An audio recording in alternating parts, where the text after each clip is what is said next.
create a business account on Facebook, follow these steps. Begin the setup. Log into your personal Facebook account or create one if you don't have an existing account. Go to the drop-down menu in the top right corner and select Create Page.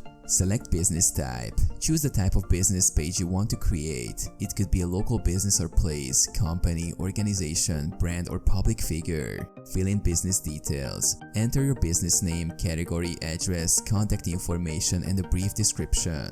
Add your profile picture and cover photo to represent your brand. Customize your page. Customize your page with relevant details such as business hours, additional contact details, website links, and other essential information about your business. Publish your page. Once you've filled in all the necessary details, review the page and click Create Page to publish it. Optimize your page. Optimize your page further by adding content such as posts, images, videos, and articles to engage your audience. Encourage customers to like and follow your page to build a following. Promote your business. Use Facebook's advertising tools to reach a broader audience and promote your business page to potential customers.